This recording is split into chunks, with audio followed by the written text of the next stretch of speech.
Ini masing-masing tim akan memberikan pertanyaan, dimulai dari tim kontra memberikan pertanyaan kepada tim pro. Satu pertanyaan saja, silakan. Oke, baik. Di sini saya akan memberikan pertanyaan pada tim pro. Pemerintah selalu menggembor-gemborkan tentang subsidi atau bantuan sosial pada masyarakat kecil.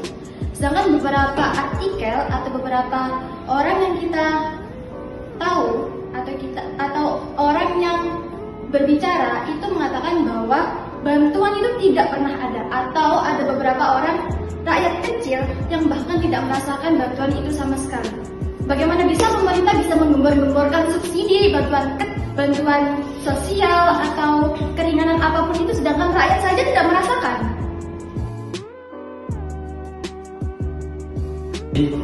Kenapa tadi masyarakat tidak menerima dampak atau apapun dari program pemerintahan yang terutama subsidi?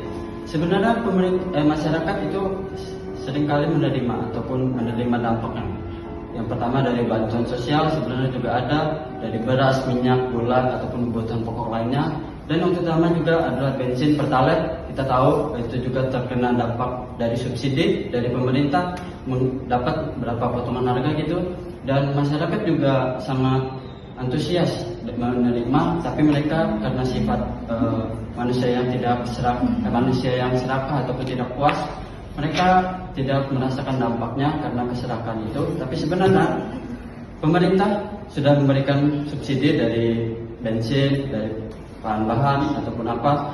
Dan juga perlu digarisbawahi, kalau ada bahan-bahan kebutuhan pokok seperti beras, jagung, kedelai ataupun daging, ayam, ikan, itu tidak mengenai PPN.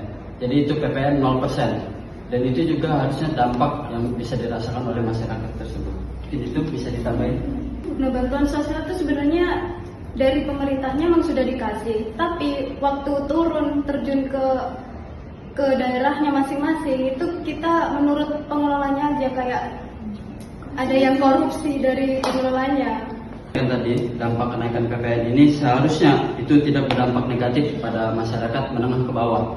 Karena kenapa? Karena mereka harusnya menerima dampak positif dari program-program yang telah diberikan oleh masyarakat. Dari PPN 0% itu tetap, PPH final, UMKM itu tetap, adapun ada beberapa dampak-dampak lainnya, program-program lainnya. Dan bukti kuat kalian bahwa kelompok menengah ke bawah itu menerima dampak negatif. Mengingat banyak subsidi dan program seperti BLT yang dirancang untuk melindungi mereka, dan beberapa banyak juga program yang melindungi mereka. Dan juga perlu digarisbawahi, PPN yang naik sekarang itu PPN barang mewah, jadi 30 miliar ke atas. Seharusnya dari situ itu tuh juga masyarakat menengah ke bawah itu seharusnya tidak merasakan. Karena kenapa? Emang ada masyarakat menengah ke bawah yang beli pesawat jet pribadi, ada kan?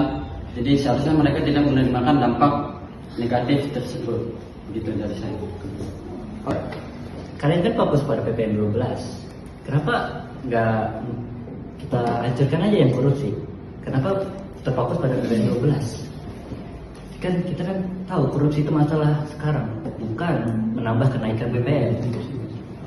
Seperti yang kita ketahui bahwasannya peraturan itu tuh belum disahkan, itu peraturan terbaru, undang-undang terbaru yang belum disahkan bahwa PPN 12% hanya untuk barang-barang mewah. Sedangkan yang simpang siur saat ini, dia itu tentang bahan pokok yang premium, itu kan juga dirasakan oleh rakyat menengah. Banyak rakyat menengah yang ingin merasakan kualitas premium, termasuk dari beras premium.